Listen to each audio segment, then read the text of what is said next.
Eleanor Roosevelt's life journey is a rich and transformative story, from a sheltered upbringing to becoming one of the most influential and socially conscious figures of the 20th century. Here's an overview of her life that highlights her challenges, growth, and impact. Early life and family background. Eleanor Roosevelt was born on October 11, 1884, into a prominent family in New York City.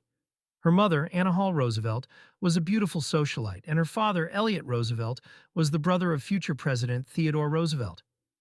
Despite her privileged background, Eleanor's childhood was marred by loss and loneliness.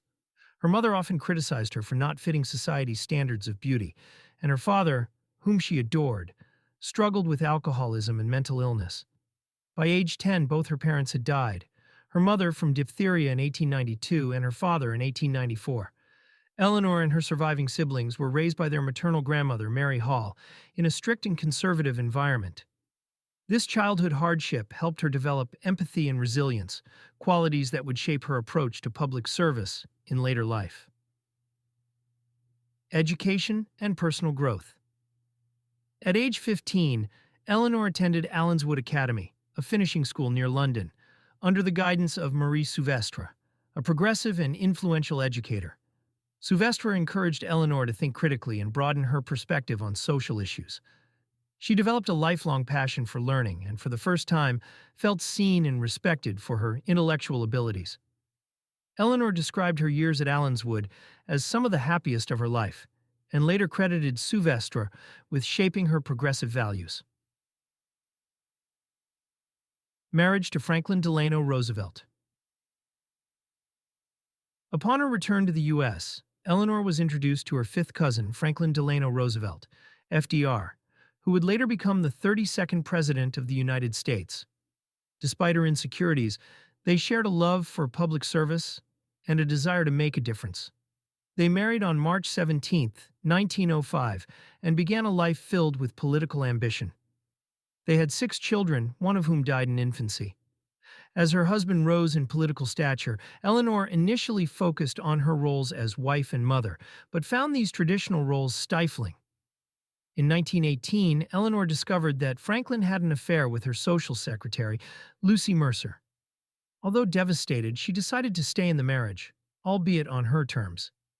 This crisis pushed Eleanor to redefine herself, seeking independence and purpose outside of her husband's shadow. Stepping into public life. During the 1920s, Eleanor became more involved in social causes, joining organizations like the League of Women Voters and the Women's Trade Union League. She also became active in the Democratic Party and developed strong connections with activists, labor leaders, and politicians.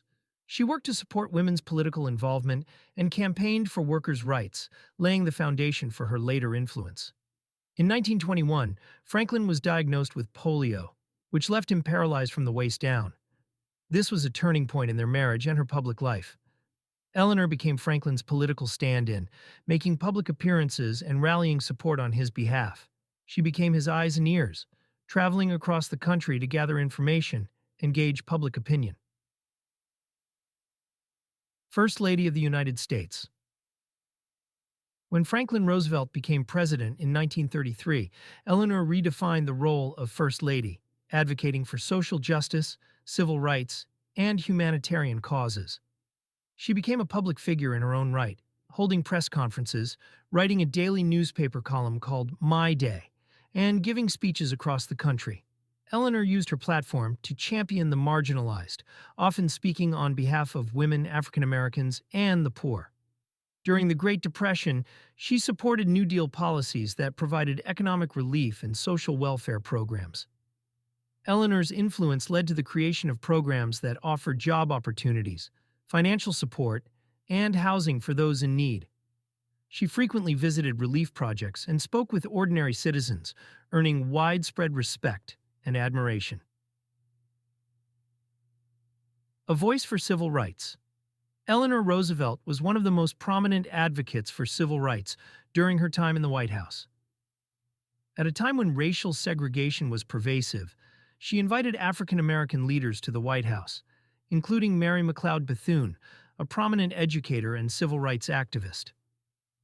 Eleanor's open support for civil rights was controversial, and she often faced backlash, but she persisted in her advocacy. In 1939, when the Daughters of the American Revolution, DAR, refused to allow renowned African-American singer Marian Anderson to perform at Constitution Hall in Washington, D.C., Eleanor publicly resigned from the DAR in protest. She helped arrange for Subscribe to our YouTube channel to see new content and give your feedback if you like the video. Thanks for watching.